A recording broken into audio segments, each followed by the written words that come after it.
सभी विद्यार्थियों को राधे राधे। आशा है आप सभी कुशल मंगल होंगे। मैं सुप्रिया कश्यप और वरदान आईएएस पर आपका स्वागत है।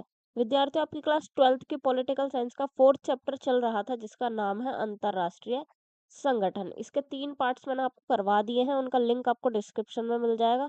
आप पहले उनको देख लीजिए, फिर आप इसको देखिए, ताकि आपको इसे देखने में आसानी हो। तो आइए बिना समय की बर्बादी करते हुए वीडियो को स्टार्ट करते हैं। आज का आपका फर्स्ट टॉपिक है संयुक्त राष्ट्र संघ में भारत और सुधार। देखो, लास्ट ही पार्ट में मैंने इस चैप्टर के आपको इसके प्रक्रिया और ढांचों से रिलेटेड सुधार के बारे में क्या क्या हो रहा है, क्या क्या चर्चाएं हो रही है और क्या क्या एलिजिबिलिटीज निर्धारित की जा रही हैं, ये सब मैंने आपको बता दिया था। तो आज हम इन चीजों को भारत के दृष्टिकोण से देखेंगे कि भारत का क्या इसके ऊपर कहना है। ठीक है। भारत संयुक्त राष्ट्र संघ की प्रक्रियाओं और ढांचों में निम्नलिखित सुधार चाहता है।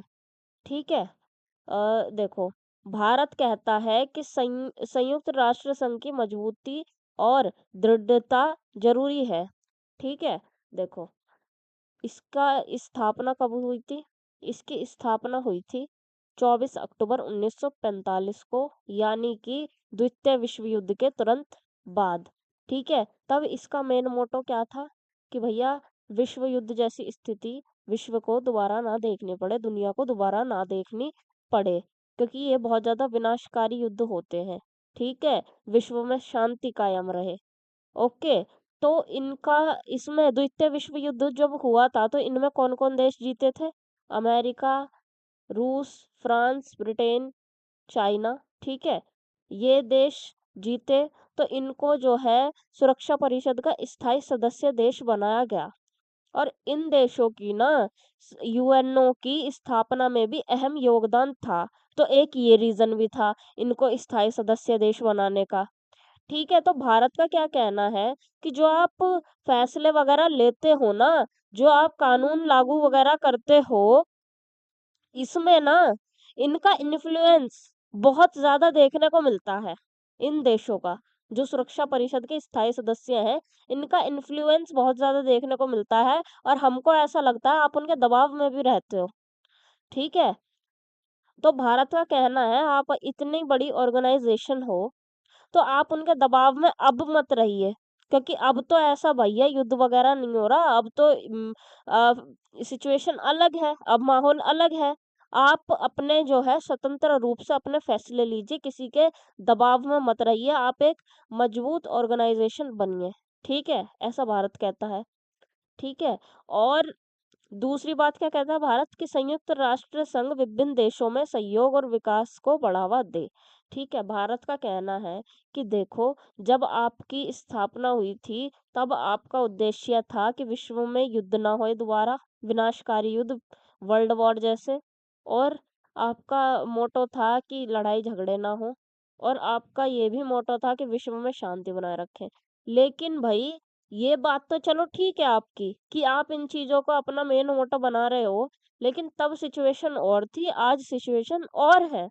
तो अब आपको जो है देशों के विकास में सहयोग करना चाहिए और विकास को बढ़ावा देना चाहिए, क्योंकि आपके जो देश हैं, उनके विकास, आपके जो सदस्य देश हैं, उनके विकास में जो है अभी बहुत कमी है।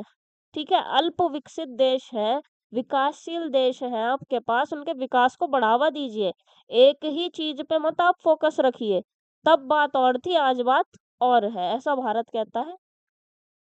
तीसरी बात कहता है भारत कि देखो, कि भारत की सबसे बड़ी मांग, या फिर ये कह लो कि चिंता क्या है, कि जो सुरक्षा परिषद है ना, उसकी सदस्य संख्या में वृद्धि की जाए। ठीक है। देखो, भारत की सबसे बड़ी चिंता ये है कि जो आपका सुरक्षा परिषद जो अंग है ना, इसके सदस्यों की संख्या में जो है ना वृद्धि कर दो। ठीक है। अब आप जानते हैं। ठीक है। ये मैंने आपको बता दिया था कि इसका अंग है सुरक्षा परिषद, और इसके 15 सदस्य हैं, 5 स्थायी हैं और 10 अस्थायी हैं। ठीक है। तो ये जो आज 15 सदस्य देश हैं, ये पहले 15 भी नहीं थे 1965 से पहले। 1965 में ये 11 ही थे, उसके बाद ये बढ़ा करके 1965 में ये 11 से 15 किए गए। ठीक है। तो भारत का कहना है कि आपने 1965 के बाद इसमें कोई भी वृद्धि नहीं की, एक भी आपने सदस्य नहीं बढ़ाया है, तो भाई इसकी सदस्य संख्या में वृद्धि करो ना, इसकी सदस्य की संख्या को बढ़ाओ। कब तक वहीं के वहीं टिके रहोगे? सबकी बारी आनी चाहिए ना, सबको मौका मिलना चाहिए सुरक्षा परिषद का सदस्य बनने का।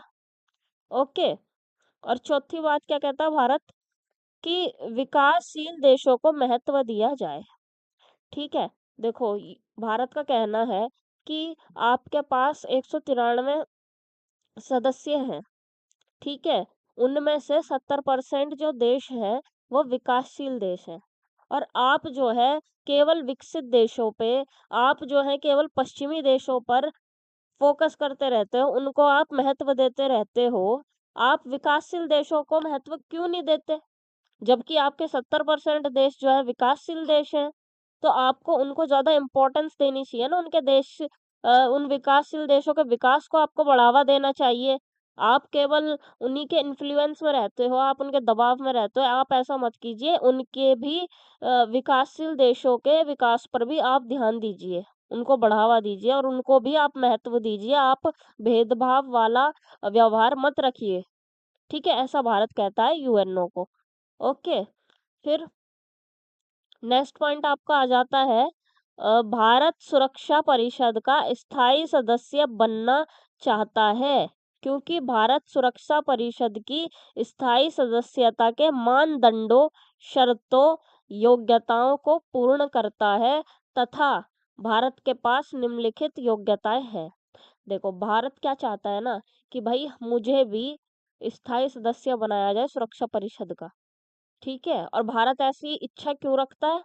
भारत ऐसी इच्छा इसलिए रखता है क्योंकि जो कोफी अन्नान ने जो एलिजिबिलिटीज तय की थी ना, कि अगर कोई भी देश के पास ये एलिजिबिलिटी है तो हम उसको स्थायी सदस्य बना देंगे सुरक्षा परिषद का। तो भारत कहता है कि भैया मैं तो इन एलिजिबिलिटीज को फुलफिल करता हूँ, तो मेरे को बनाओ ना भाई, सदस्य बनाओ सुरक्षा परिषद का। तो भारत के पास क्या क्या योग्यताएं हैं ये जान लो एक बार आप पहले।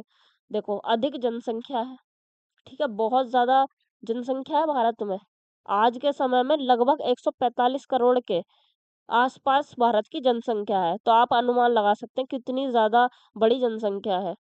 ओके। और सेकंड एलिजिबिलिटीज क्या है भारत के पास? विश्व का सबसे बड़ा लोकतंत्र है। ठीक है, विश्व का सबसे बड़ा लोकतंत्र भारत ही है। ठीक है, सबसे मजबूत लोकतंत्र भारत में। जब से लोकतंत्र की स्थापना हुई है ना, तब से लेकर आज तक लोकतंत्र वहीं का वहीं है, जो का त्यों, टस से मस नहीं हुआ। हालांकि एक बार इमरजेंसी लगाई गई थी श्रीमती इंदिरा गांधी जी के द्वारा, लेकिन वो तब भी मैनेज हो गया था, लोकतंत्र कायम रहा था।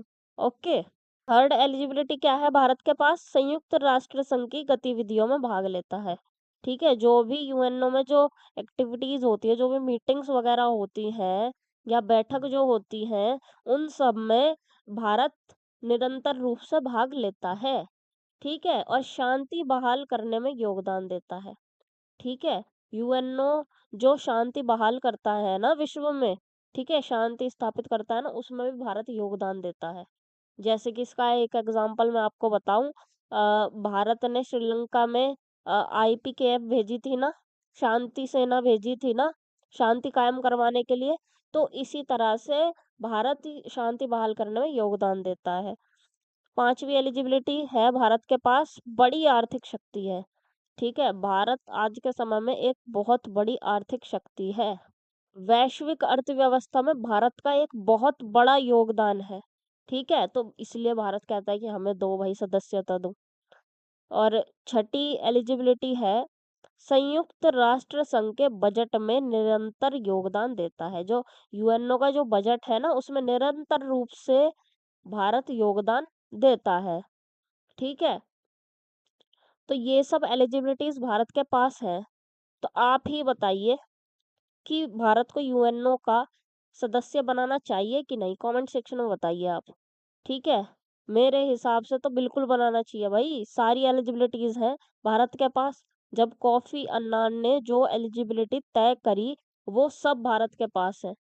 ठीक है, लेकिन भैया फिर भी भारत क्यों नहीं बन पा रहा है? इसका सदस्य, देखो, भारत को सुरक्षा परिषद का स्थायी सदस्य बनाने में प्रमुख विरोध एक देश कर रहा है, ठीक है, वो है पाकिस्तान, है ना।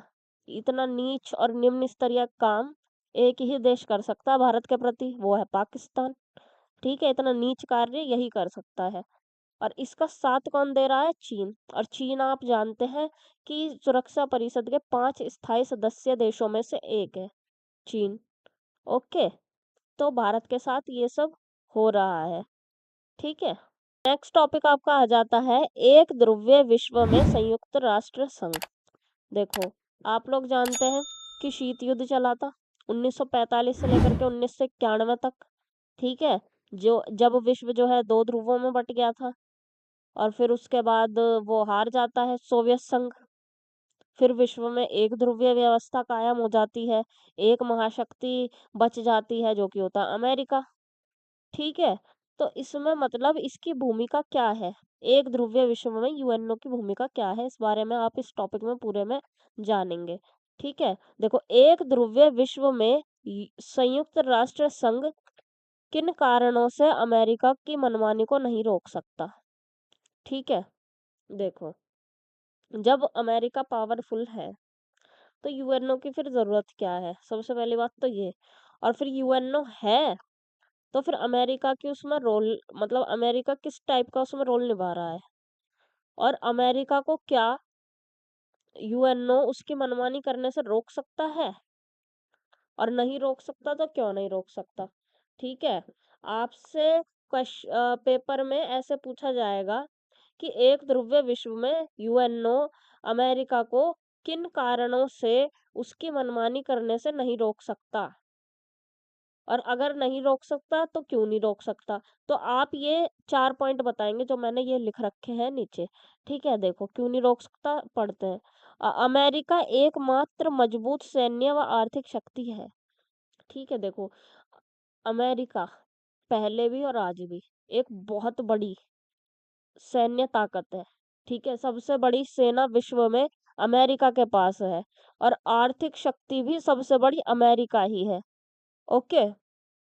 इसलिए भी यूएनओ नहीं रोक पाता इसको। सेकंड बात आपकी आ जाती है, संयुक्त राष्ट्र संघ में सबसे ज्यादा प्रभाव योगदान अमेरिका का है, ठीक है। देखो, यूएनओ जो है ना, इसमें सबसे ज्यादा योगदान कह लो या प्रभाव कह लो, वो अमेरिका का है। कैसे है? देखो, ये सबसे बड़ी सैन्य ताकत है और आर्थिक ताकत है, ये मैंने आपको बताया, ठीक है।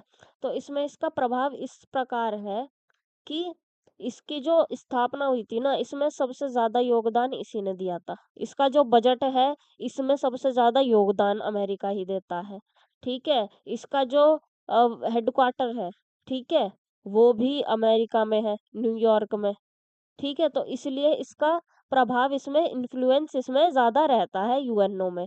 तो इसलिए ये इसकी मनमानी करने से नहीं रोक पाता। और हाँ, एक दो बात और, कि ये स्थायी सदस्य है सुरक्षा परिषद का, इसके पास वीटो पावर है, ठीक है। ये आ गया नेक्स्ट पॉइंट में यही बात, ठीक है। अमेरिका के पास वीटो पावर है, इसलिए नहीं रोक पाता ये इसको, इसकी मनमानी करने से। और इसके महासचिव का जो चयन होता है ना, उसमें अमेरिका का प्रभाव, उसका इन्फ्लुएंस देखने को मिलता है। देखो, महासचिव का चुनाव कहाँ होता है? आम सभा द्वारा इसका चुनाव होता है, पर सिफारिश किसकी लगाई जाती है? सुरक्षा परिषद की सिफारिश होती है। तो इसमें इसका प्रभाव देखने को मिलता है, ओके।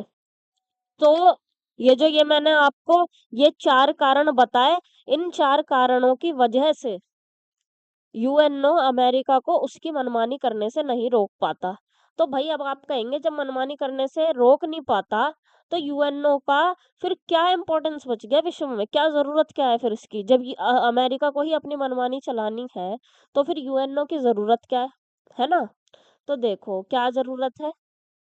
देखो, पहली जरूरत तो ये है, वार्तालाप के मंच के रूप में उपयोगिता है। देखो, वो कैसे है? वार्तालाप मीन्स बातचीत, ओके। तो देखो, जब ये यूएनओ नहीं था, तब आप जानते हैं कि प्रथम विश्व युद्ध भी हुआ था और द्वितीय विश्व युद्ध भी हुआ था। तो वो ऐसी स्थिति पे वो विवाद चला कैसे गया कि भैया इतना विनाशकारी युद्ध हो गया।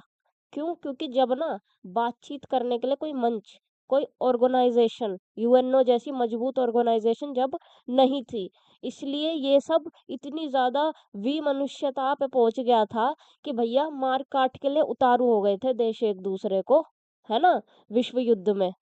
ठीक है, लेकिन 1945 में यूएनओ बना। ठीक है, तो तब से आप जानते हैं कि विश्व युद्ध जैसी स्थिति क्रिएट नहीं हुई है, और ना ना चांसेस है। ठीक है, क्यों? क्योंकि ये एक बहुत ज्यादा मजबूत ये एक ऑर्गेनाइजेशन है, और ये जो है इसके 193 सदस्य हैं। ठीक है, और अगर इन 193 सदस्यों के बीच कोई वाद विवाद होता है, या फिर कोई बहुत ज्यादा लड़ाई हो जाती है, झगड़ा हो जाता है, तो वो लड़ाई झगड़े ना यूएनओ सॉल्व करवा देता है मीडिएटर बन के। फिर वो चीजें जो हैं युद्ध की स्थिति पर वो नहीं पहुंच पाती है, बातचीत से वहां पर मैटर सॉल्व हो जाता है। ओके, सेकंड पॉइंट आपका आ जाता है अमेरिका की दृष्टि से उपयोगी है। अब वो कैसे? मान लो कि अमेरिका को विश्व के देशों को ना बुलाना है कुछ मीटिंग करने के लिए, कुछ बातचीत करने के लिए, कुछ डिस्कशन करने के लिए, तो वो सारे देशों को जो है इनविटेशन भेजता है। अब उसके बुलाने पर क्या सभी देश वहां पे पहुंच जाएंगे? नहीं पहुंचेंगे। जो इसके कुछ पक्षधर होंगे वो पहुंच जाएंगे, ठीक, और कोई जो इससे डरते होंगे वो पहुंच जाएंगे। ठीक है, लेकिन सभी देश नहीं पहुंचेंगे, क्योंकि ये कोई ऑर्गेनाइजेशन थोड़ी ना है, ये भी तो एक देश ही है। सुपर पावर है, बट सुपर पावर्स तो अब जो वर्तमान में है वो और भी उभर रही हैं। चाइना, रशिया, इंडिया भी धीरे धीरे सुपर पावर के रूप में उभर रहा है, धीरे धीरे। इन फ्यूचर वो भी एक सुपर पावर होगा। ओके, तो सब देश नहीं जाएंगे, लेकिन यूएनओ अगर बुलाता है अपने 193 सदस्यों को, ठीक है, देखो विश्व में जो है ऑलमोस्ट 200 देश हैं। ठीक है, लगभग 200 देश हैं, और 200 में से लगभग जो 200 मैंने आपको आंकड़ा बताया, इस आंकड़े में से 193 सदस्य देश तो इसी के ही हैं, यूएनओ के। ठीक है, 193 देश तो उसमें हो गए। तो अब मान लो अमेरिका को बुलाना है, तो वो यूएनओ के जरिए बुलवा सकता है, सभी देशों को एक साथ इकट्ठा कर सकता है कि ऐसे ऐसे मेरे को मीटिंग करनी है, यूएनओ से वो कहेगा, यूएनओ कहेंगे ठीक है जी चलो मैं बुला लेता हूँ। तो अमेरिका इसको यूज कर सकता है अपने लिए। ओके, समझ गए? थर्ड आपका आ जाता है संयुक्त राष्ट्र संघ द्वारा अमेरिका पर कुछ हद तक अंकुश लगाया जा सकता है। ठीक है, यूएनओ जो है ना वो अमेरिका पर कुछ हद तक रोक टोक लगा सकता है, अंकुश वो कुछ लगा सकता है, कुछ समय तक ये उसको डांट सकता है, रोक सकता है। ओके, अब आपके ये आ जाते हैं कुछ पॉइंट्स ऑर्गेनाइजेशन से रिलेटेड। ठीक है, फिर इसके बाद ये आपका चैप्टर हो जाएगा खत्म। पहला आपकी ऑर्गेनाइजेशन आ जाती है विश्व व्यापार संगठन, और इंग्लिश में वर्ल्ड ट्रेड ऑर्गेनाइजेशन। ठीक है, डब्ल्यूटीओ। इसकी स्थापना हुई थी 1 जनवरी 1995 को। ठीक है, इसकी स्थापना जो है ना गेट के स्थान पर हुई थी।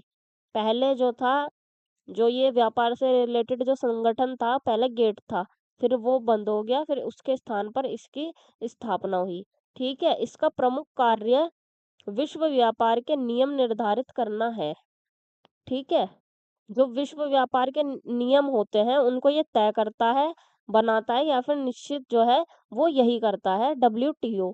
ओके, और 2020 में इसके सदस्य देशों की संख्या थी 164। ठीक है, फिर नेक्स्ट आपका आ जाता है अंतरराष्ट्रीय मुद्रा कोष। ठीक है, इंटरनेशनल मॉनेटरी फंड, आईएमएफ। ठीक है, इसका पूरा नाम है अंतरराष्ट्रीय पुनर्निर्माण एवं विकास बैंक।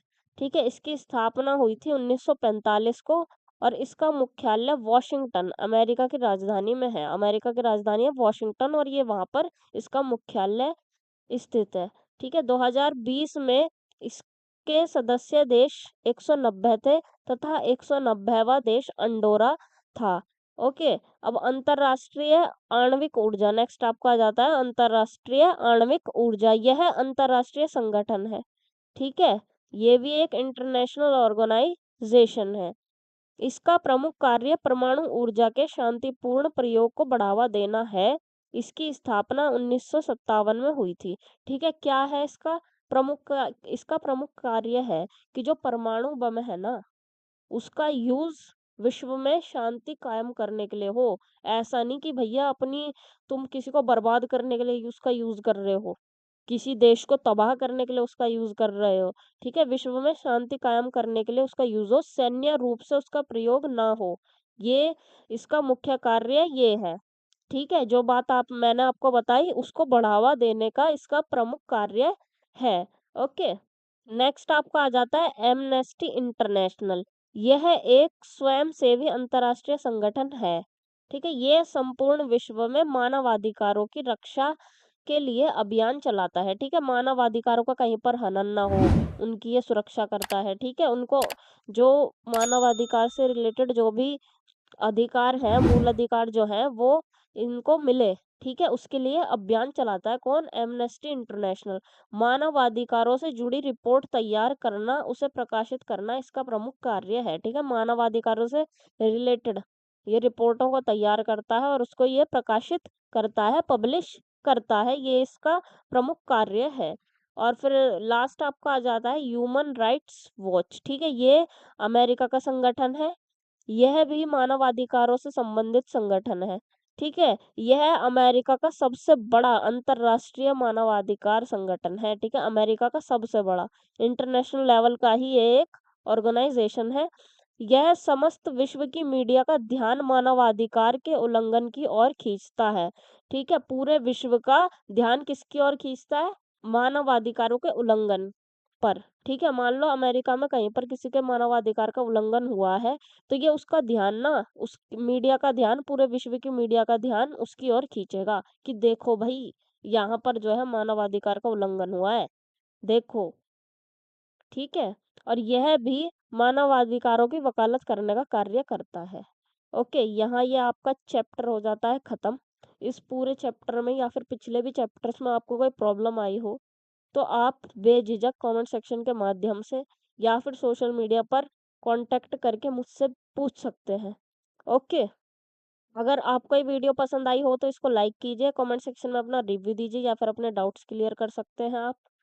और अपने दोस्तों के साथ इसको शेयर कीजिए और वरदान आईएचएस को ज़रूर ज़रूर सब्सक्राइब करें और बेल आइकन को याद से प्रेस कर लें ताकि वीडियो का नोटिफिकेशन सबसे पहले आपको मिल सके। आप हमें टेलीग्राम, व्हाट्सएप और इंस्टाग्राम पर भी ज्वाइन कर सकते हैं, इसके नोट्स आपको टेलीग्राम पर प्रोवाइड करवा दिए जाएंगे। और ये हमारा सोशल मीडिया हैंडल है, हालांकि इसका लिंक आपको डिस्क्रिप्शन में भी मिल जाएगा। तो मिलते हैं नेक्स्ट चैप्टर में, तब तक के लिए स्वस्थ रहिए, पढ़ते रहिए। जय हिंद, जय भारत, राधे राधे।